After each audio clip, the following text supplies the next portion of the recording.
Hi everyone, I am Jingyi and my collaborator is Gregory. We are from the Polymath REU and we are very honored to present in the Young Mathematicians Conference 2021. We're mentored by Adam Scheffer from the City University of New York, and our work is on the distinct distances between two parabolas in 3 dimensions.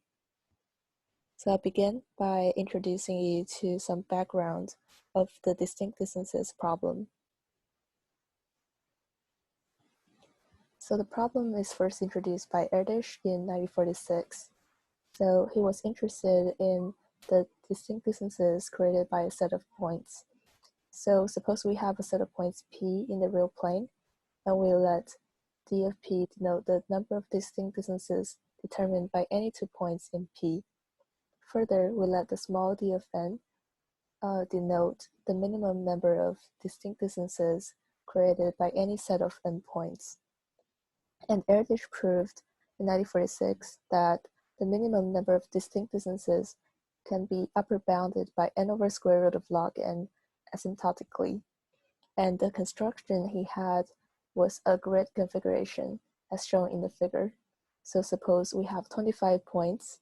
If we lay them out in a 5 by 5 grid, then we can show that the number of distinct distances created by these 25 points satisfy this bound. And Erdős also conjectured that the minimum number of distinct distances created by any set of n points cannot be lower than this bound. This is still an open problem, but a lot of people have been working on it, and a major breakthrough came in 2010 by Gut and Katz, who showed that the minimum number of distinct distances is lower bounded by n over log n, which is very close to Erdős' conjecture. So this is the distinct distances problem about one set. But we can also look at the bipartite version of the problem, which considers distances created by 2 sets of points, P1 and P2. So we let dP1, P2 denote the number of distinct distances spanned by pairs from P1 times P2. And suppose we constrain the 2 sets of points P1 and P2 on some algebraic curves C1 and C2 of constant degree in the real plane.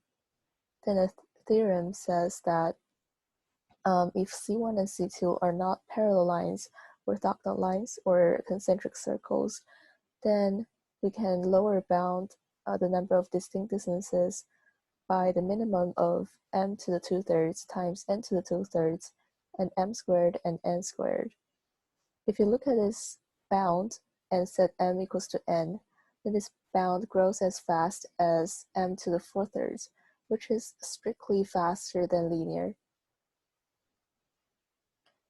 And suppose C1 and C2 are parallel lines or orthogonal lines or concentric circles as shown in the figure, then we can find some construction of P1 and P2 so that the number of distinct distances between points in the 2 sets is actually linear in the number of points in the 2 sets.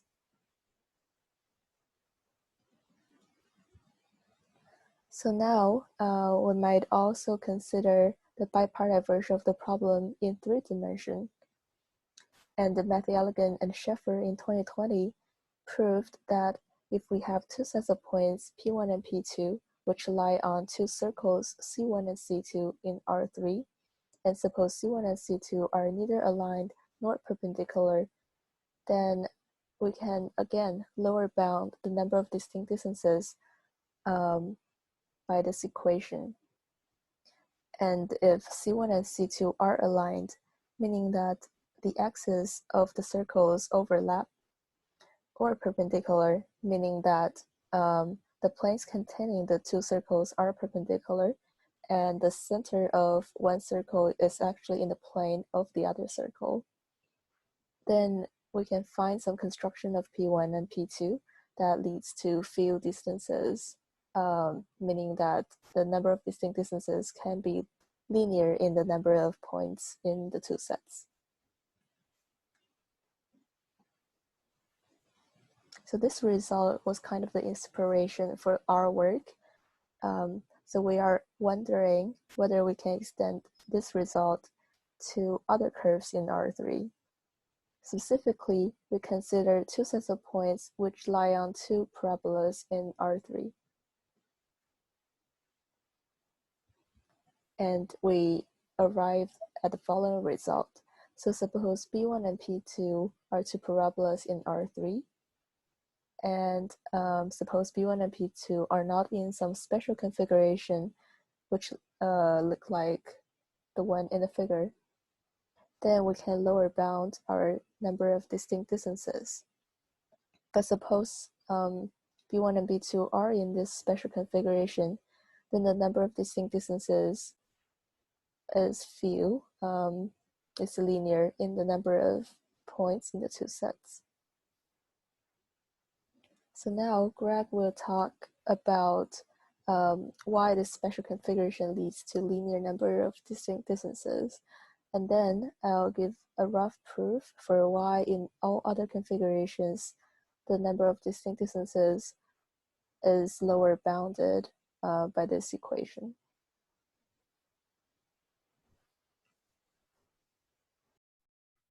So when considering the case of two parabolas oriented in 3D space and our pi-type distinct distances problem between them, we found that any configuration that can be achieved through a rotation, translation, or uniform scaling of the configuration of two parabolas parameterized by s squared 0 and 0 b minus t squared and t for some real number of t will have a construction that of points which only has big theta of m plus n distinct distances. You can think of this construction as two parabolas that are sort of like linking links that are perpendicular and opposite in direction. The 2 point sets that achieve the construction can be sort of stated here, with one being square root of I, comma 0 for a range of I, and the other being 0, b minus j, square root of j for a range of j. And the idea is that the square of the distance between any 2 points, the I and the j points, can be given by I plus j minus b squared plus j, which is just a function of I plus j, meaning that the number of values of I plus j over the range of I values for I and j will give the maximum number of values for a number of distinct distances.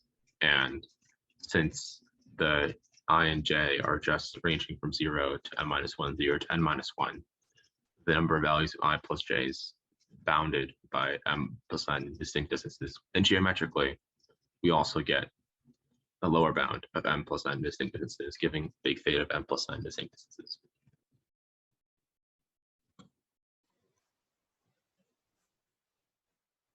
So Greg has already showed us that if the two parabolas lie in some special configuration, then they are constructions that lead to linear number of distinct distances.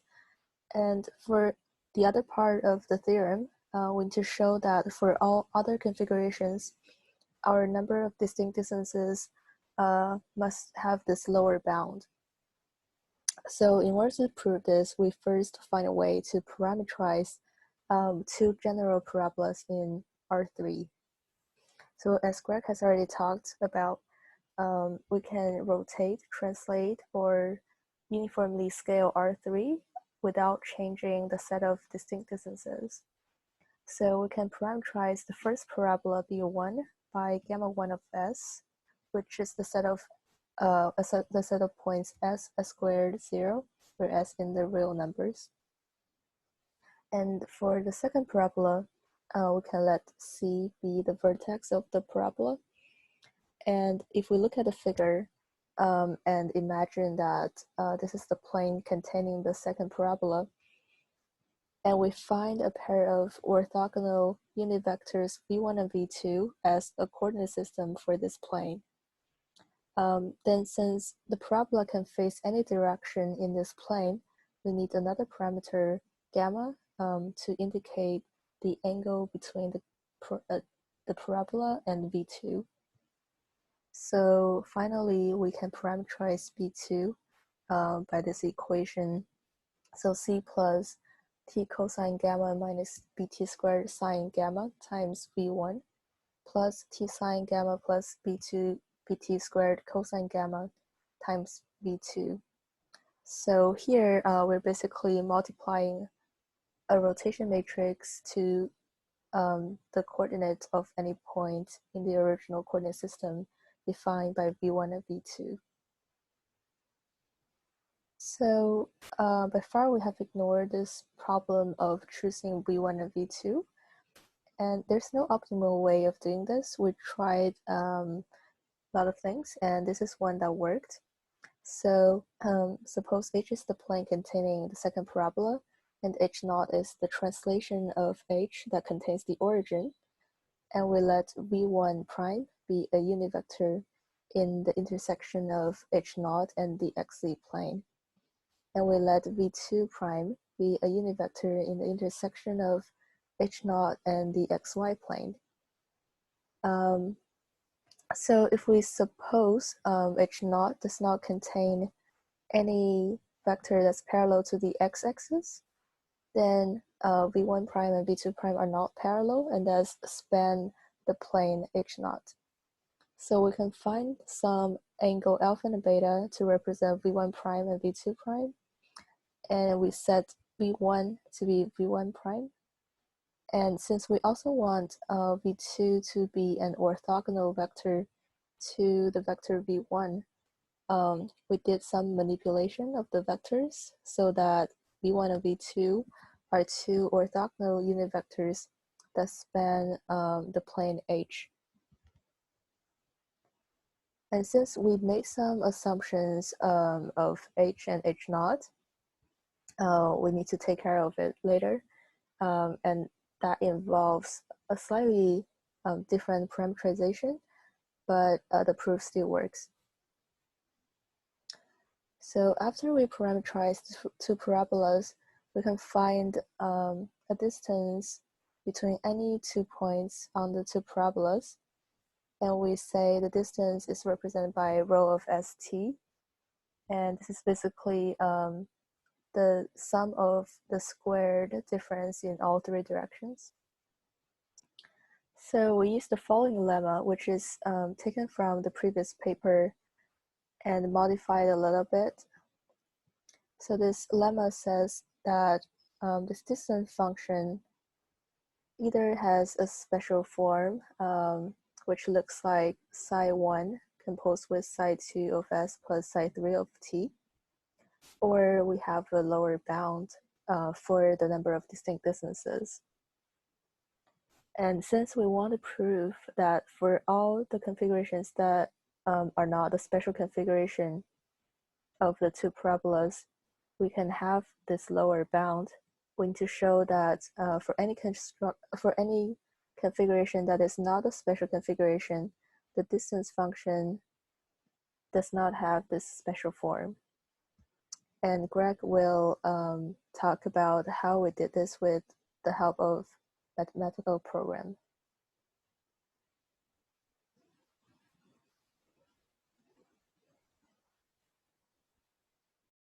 So to determine if our distance function was a special form or not, we use the following derivative test to check that. Essentially, a derivative test is a consequence of the fact that any special form function has to have this derivative test, the partial derivative of x of the partial derivative of y of the logarithm of the ratio of the partial derivatives should be identically zero in any sort of continuous open neighborhood. And essentially, to show that our distance function isn't a special form, we just have to show that this derivative test doesn't evaluate to identically zero on any open neighborhood of R squared. So we ended up using Mathematica, expanding our distance function. And since it was a rational function, we just looked at when the numerator was going to be zero or not. And so when expanding the numerator, we got that the coefficient of s to the 8 was this expression here, which can be seen to only be zero when cosine alpha or sine beta are zero. And since we need the entire numerator to be zero for the function to be identically zero in any open neighborhood, we essentially needed this coefficient as well as all the others to be zero.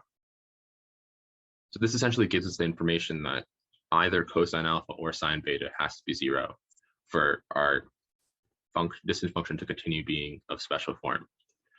And so this, when plugged into our parameterization stated previously, gives 5 possible cases for the plane that B2 lies in.